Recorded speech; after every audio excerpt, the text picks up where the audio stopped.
ठीक है, क्वेश्चन में हमसे बोला गया हरीश के मासिक वेतन 45,000 में से 1/3 शिक्षा पर और 2/6 भोजन व अन्य आवश्यकताओं पर खर्च होता है। शेष वेतन की वो बचत करता है, बचत की राशि कितनी होगी। ठीक है, देखिए उसका वेतन है भैया 45,000। ठीक है, उसमें से क्या करता है वो 1/3 शिक्षा पर और 2/6 भोजन पर खर्च कर देता है। मतलब 1/3 शिक्षा और 2/6 भोजन पर इतना टोटल खर्च कर देता है, बाकी वो बचाता है। तो टोटल खर्च हो जाता है, एलसीएम ले लूँ तो एलसीएम अगर मैं लेता हूँ तो ये 2 आ जाएगा, ये 2 मतलब 4/6 या 2 दूनी 4 2 3 मतलब 2/3 खर्च करता है। टोटल क्या होता है, टोटल हमेशा वन यूनिट के बराबर टोटल माना जाता है। ठीक है, तो टोटल 1 था, उसमें से 2/3 उसने खर्च कर दिया, तो कितना बचाया, मैं एलसीएम ले लूँगा तो ये बच जाएगा 1/3 उसने बचाया। ठीक है, तो बेसिकली अगर मैं 45,000 का 1/3 ले लेता हूँ तो उसने बेसिकली जो बचाया है वो कितना 15,000 रुपये बचाया, जो कि हमारा ऑप्शन नंबर सी क्या रहेगा, इसका राइट आंसर रहेगा, जो कि 15,000 रहेगा। ठीक, चलिए अगले क्वेश्चन की तरफ चलते हैं। क्वेश्चन है 3400 की राशि पर 4 वर्ष का साधारण ब्याज 680, ब्याज की दर क्या होगी। देखिए बहुत ही सिंपल सा है, हम जानते हैं एसआई का फॉर्मूला होता है PRT=100। ठीक है, साधारण ब्याज हमको दे रखा है 680, प्रिंसिपल है 3400, मूलधन रेट हमको फाइंड करनी है, टाइम 4 वर्ष दे रखा है 100। बहुत ही सिंपल सा, देखिए बस 34 दूनी 68 20 और 4 से इसको काट दो 5, मतलब रेट हमारे पास निकल के आ जाएगा 5%। उम्मीद करता हूँ समझ आया होगा। अगला क्वेश्चन है, एक आयत की लंबाई इसकी चौड़ाई से दुगनी है। ठीक है, और आयत का परिमाप 48 सेंटीमीटर, आयत का क्षेत्रफल क्या होगा। देखिए आयत के बारे में कुछ चीज़ें आपको ध्यान में रखनी है, मैं बता देता हूँ आपको। हमारा आयत कुछ ऐसा दिखता है जिसमें ये वाली जो चीज़ होती है ये उसकी लंबाई होती है, और ये वाली जो चीज़ होती है उसकी क्या होती है, चौड़ाई होती है। ठीक है, और ये वाला क्या होता है, उसका एक क्या होता है, बेसिकली एक विकर्ण होता है आयत का। ठीक है, तो आयत में 3 चीज़ें आपको ध्यान रखनी है। सबसे पहले इसका एरिया, या मैं बोल लेता हूँ क्षेत्रफल। इसके क्षेत्रफल का फॉर्मूला होता है लंबाई इंटू चौड़ाई। जब भी इसका परिमाप पूछता है, मतलब परिमाप का मतलब होता है, लेट सपोज एक आदमी यहाँ पर खड़ा हुआ है, मैं कलर को कर लेता हूँ चेंज, यहाँ पर खड़ा हुआ, और ये क्या करता है, यहाँ से चलता है, यहाँ से चलता है, वापस जाता है और वापस इसी जगह पे आ जाता है, तो वो क्या कर लेता है, परिमाप को क्या कर लेता है, कवर कर लेता है। तो इसका जो परिमाप का फॉर्मूला होता है 2 लंबाई प्लस चौड़ाई होता है। ठीक है, और जब भी हमारे पास अगर आयत का विकर्ण निकालने के लिए बोल दिया जाता है तो हम इसका विकर्ण का फॉर्मूला होता है डायगोनल का, वो होता है √L² + B²। यह राइट एंगल ट्राइंगल के थ्रू होता है, आपको पता होगा। ठीक है, तो आपको आयत के बारे में 3 चीज़ें ध्यान में रखनी है। ठीक है, अब क्वेश्चन की तरफ चलते हैं। क्वेश्चन में बोला गया है आयत की लंबाई इसकी चौड़ाई से दुगनी है, मतलब हमारी जो लंबाई है इसकी चौड़ाई से दुगनी है। ठीक है, लेट सपोज ये हमारे पास अगर आयत है तो इसकी लंबाई चौड़ाई से दुगनी है, अगर चौड़ाई x है तो लंबाई हो जाएगी 2x। ठीक है, आयत का परिमाप 48 सेंटीमीटर, आयत का क्षेत्रफल क्या होगा, तो अभी जानते हैं, मैंने आयत का परिमाप का फॉर्मूला बताया जो कि 2 लंबाई प्लस चौड़ाई। ठीक है, तो परिमाप आयत का हो जाएगा 2 लंबाई प्लस चौड़ाई। ठीक है, इसका परिमाप हमको क्वेश्चन में दे रखा 48 सेंटीमीटर। ठीक है, 2, अभी हमने लंबाई बताई, लंबाई कितनी 2x, चौड़ाई से दुगनी है और चौड़ाई है x हमारे पास। ठीक है, बस कर लेते हैं सोल्व, तो 48 बराबर 2 और 2x और x 3x। ठीक है, 3 दूनी 6 हो जाए, तो 6 से मैं 48 को काटो, 6 8 48। ठीक है, तो इसके बेसिकली इसका जो हमारे पास x की वैल्यू आ जाएगी वो आ जाएगी 8 आ जाएगी। ठीक है, कोई दिक्कत नहीं, लेकिन हमको आयत का क्षेत्रफल फाइंड करना है, मतलब हमको ये वाली चीज़ें फाइंड करनी है। तो 8 आ गया, मतलब अगर हमारे पास लंबाई है 2x है। ठीक है, x की वैल्यू 8 आ गई, तो मैं लंबाई हो जाएगी 2 × 8, मतलब लंबाई हो जाएगी हमारे पास 16। ठीक है, और चौड़ाई हो जाएगी 8। ठीक है, तो अब हमको क्या करना, आयत का क्षेत्रफल फाइंड करना। तो अभी मैंने फॉर्मूला बताया लंबाई इंटू चौड़ाई, लंबाई है 16, चौड़ाई है 8, 16 8 है 128। तो इसका राइट आंसर आ जाएगा ऑप्शन नंबर सी। चलिए अगले क्वेश्चन की तरफ चलते हैं। क्वेश्चन है हमारे पास, यदि x/2 + 2/y = 1, y/2 + 2/z = 1, z/2 + 2/x का मान क्या होगा। देखिए जब भी आपके पास इस टाइप का क्वेश्चन आता है तो इसका जो राइट आंसर निकल के आता है भैया, वो निकल के आता है, क्या निकल के आता है, 1। ठीक है, आपको तो डायरेक्ट याद रखना, जब भी आपके पास इस टाइप का क्वेश्चन निकल के आता है तो आपको याद रखना है कि इस टाइप का क्वेश्चन का आंसर हमारा हमेशा 1 होता है। ठीक है, चलिए अगले क्वेश्चन की तरफ चलते हैं। क्वेश्चन है 2400 के 12% में क्या जोड़े कि योगफल 5400 के 18% के बराबर हो जाए। देखिए बहुत ही सिंपल सा क्वेश्चन है, हमको क्या फाइंड करना है, 2400 के 12% में क्या जोड़े, लेट सपोज x जोड़े, तो जो योगफल आ जाता है वो 5400 के 18% के बराबर आ जाता है। ठीक है, बहुत ही सिंपल सा। तो देखिए बेसिकली हम x जोड़ रहे हैं यहाँ पर। ठीक है, तो अब देखते हैं आगे, देखिएगा तो मैं ये 2 0 से 2 0 कैंसिल, 2 0 से 2 0 कैंसिल, तो हमारे पास इधर बच जाएगा 24 × 12 + x, यहाँ पर बच जाएगा 54 × 18। ठीक है, तो ये मैं क्या करूँ, एक से इधर रखूँगा, ये 54 इंटू 18 इधर आ जाएगा और ये प्लस का पूरा उधर चला जाए, माइनस का हो जाए 24 इंटू 12। ठीक है, देखिए जब भी आपको इस टाइप का आता है मल्टीप्लाई मत कीजिए, आप क्या कीजिए कॉमन लीजिए। तो मैं यहाँ से क्या कॉमन लेने की कोशिश करता हूँ, मैं यहाँ से 12 लेने की कोशिश करता हूँ। तो मैं यहाँ से कॉमन लेने की कोशिश करता हूँ 6। ठीक है, तो ये बच जाए 6 नमक 54 और ये 18 बच जाएगा और ये 6 चौक 24 इंटू 12। अब यहाँ पे थोड़ा सा आपका क्या हो गया, मल्टीप्लाई क्या हो गया, ईजी हो गया। ठीक है, 6 तो अब यहाँ पे हो जाएगा 9 ठप होता 2 हासिल 7 और 9 कम 9 7 16 162 और ये 48 48 आ जाएगा। ठीक है, तो ये बच जाएगा 8 और 4 12 और ये बच जाएगा हमारे पास 15 है तो 11 114 इंटू 6 तो 6 चौक 24 का 4। ठीक है, तो ये बेसिकली ये हमारे पास निकल के आएगा 4 वाला। जो आप पूरा मल्टीप्लाई भी मत कीजिए, क्या कीजिए 6 का 4 में कीजिए, 6 चौक 24 4 आ रहा पीछे, तो ये 4 वाला आंसर हमारे पास, क्योंकि हमको एग्जाम में क्या करना है, टाइम बचाना है। ठीक है, अगला क्वेश्चन हमारे पास, यदि 1/sin² 65 plus cos square 65 upon sine 15 upon में cos 15 plus cos 65 sine 25 under root is equal to under root 3 tan theta, तो थीटा का मान क्या होगा। देखिए बहुत ही सिंपल सा क्वेश्चन है, इस टाइप के क्वेश्चन आते हैं ना ट्रिग्नोमेट्री का तो बहुत ही सिंपल होता है। देखिए मैं बताता हूँ क्या क्वेश्चन हमको दे रखा है, 1/sin² 65 degree plus cos square 65 degree. ठीक है, उसके आगे दे रखा हमको साइन 15 कोस 75। ठीक है, प्लस कोस 65 साइन 25। ठीक है, बराबर अंडर रूट 3 टेन थीटा, ये हमको दे रखा है। देखिए कैसे करेंगे हम, देखिए सबसे पहले आपको 3-4 फॉर्मूले मैं यहाँ पे लिखा देता हूँ, वो आपको याद में रखना है। पहला formula sine square theta plus cos square theta, जब भी आ जाता है हमारे पास 1 आता है।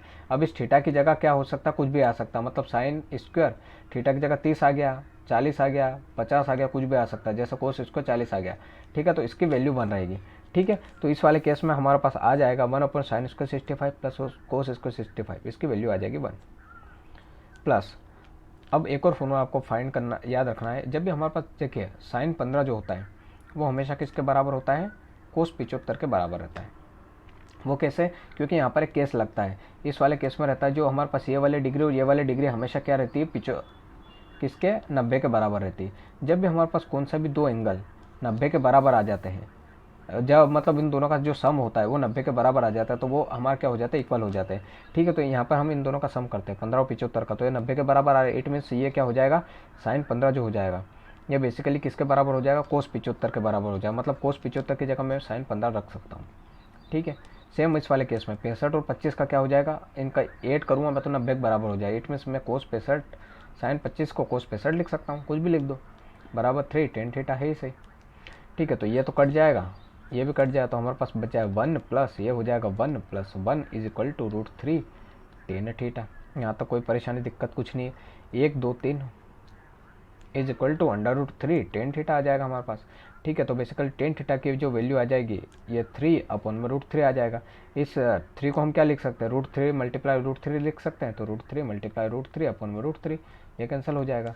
अब हम जानते हैं टेन थीटा रूट 3 क्या होता है, तो बेसिकली अब हम जानते हैं थीटा टेन थीटा बराबर रूट 3 हमारे पास, तो मैं थीटा की वैल्यू निकाल सकता हूँ, ये टेन इनवर्स रूट 3 हो जाएगा। ठीक है, अब हम जानते हैं 10 में रूट 3 की वैल्यू किसके बराबर होती है, 60 के बराबर होता है। 10 इनवर्स, इसको मैं रूट 3 के जगह 10 60 लिख सकता हूँ, 10 से 10 कैंसिल हो जाए, थीटा की वैल्यू आ जाएगी 60।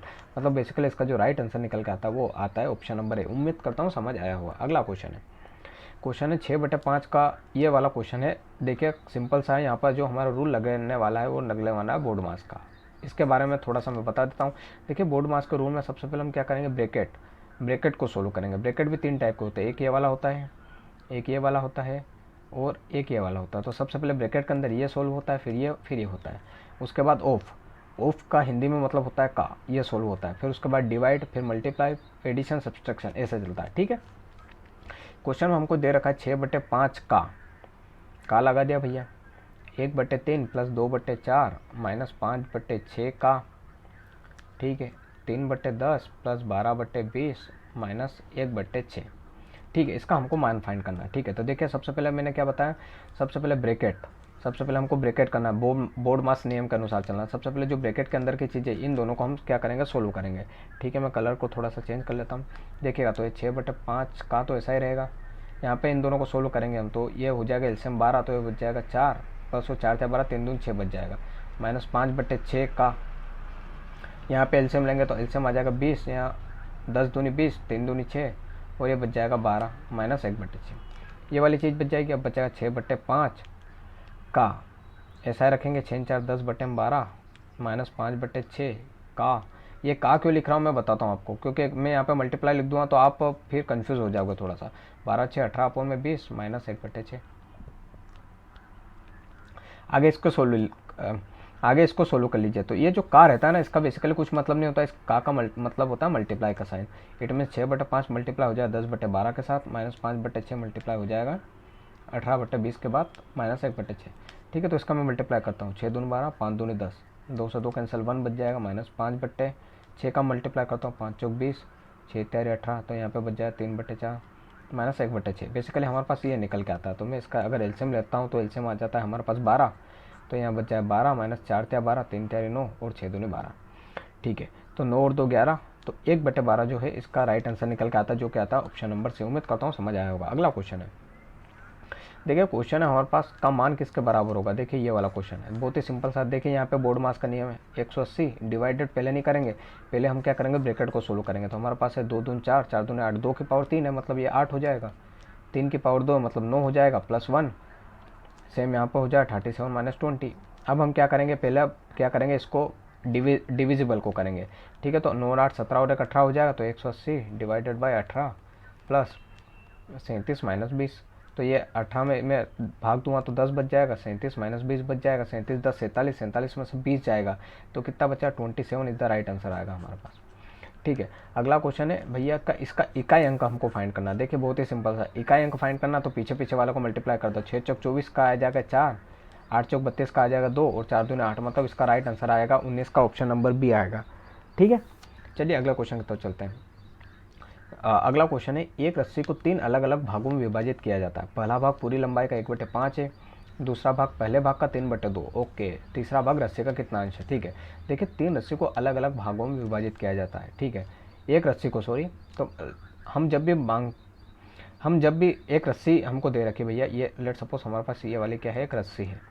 ठीक है, ऐसे बनते रस्सी में से। ठीक है, तो ये रस्सी है, तो इसकी जो है टोटल वैल्यू हम 1 के बराबर मानेंगे। ठीक है, क्योंकि ये हमारा क्या होता है 1 मानते हैं। अब क्या दे रखा है, एक रस्सी को 3 अलग अलग भागों में विभाजित किया गया। पहला भाग पूरी लंबाई का 1/5 है, मतलब पूरी लंबाई 1 है, तो 1 का 1/5 हमारे पास पहला भाग है। दूसरा भाग पहले का 3/2 है, तो ये तो पहला भाग हो गया हमारा। दूसरा भाग जो हो जाएगा वो पहले का 1/2 हो जाएगा, मतलब पहले वाले भाग क्या आया था हमारे पास 1/5, इसका क्या हो जाएगा 3/2 हो जाएगा। तीसरा भाग रस्सी का कितना अंश रहेगा। ठीक है, तीसरा भाग रस्सी का कितना अंश है। ठीक है, देखिए तो हमारे पास ये हो जाएगा, टोटल कितना आ जाएगा, ये हो जाएगा 1/5 और दूसरा भाग आ जाएगा 5 दूनी 10, 3/10 आ जाएगा। तो टोटल ये हमारे पास 1 और 2 भाग हो गए। ठीक है, तो मैं एलसीएम लूँगा 10, तो 5 दूनी 10 और 3 मतलब 5/10, मतलब बेसिकली 1/2 हमारा पहले के 2 भाग हो गए।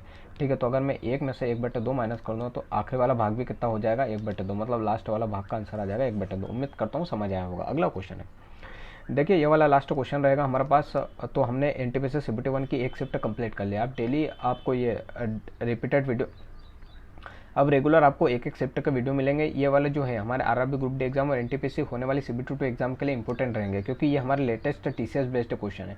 ठीक है, चलिए लास्ट क्वेश्चन हमारे पास 5 sin 14 sec 76 3 cot 15 cot 75 2 10 45। देखिए बहुत ही सिंपल सा हमको दे रखा है 5 sin 14 sec 76 plus 3 cot 15 cot 75 plus 2 10 45, ये हमको यहाँ पर दे रखा है। ठीक है, तो बेसिकली आपको क्या ध्यान में रखना है, अभी मैंने आपको बताया था, क्या बताया था दो।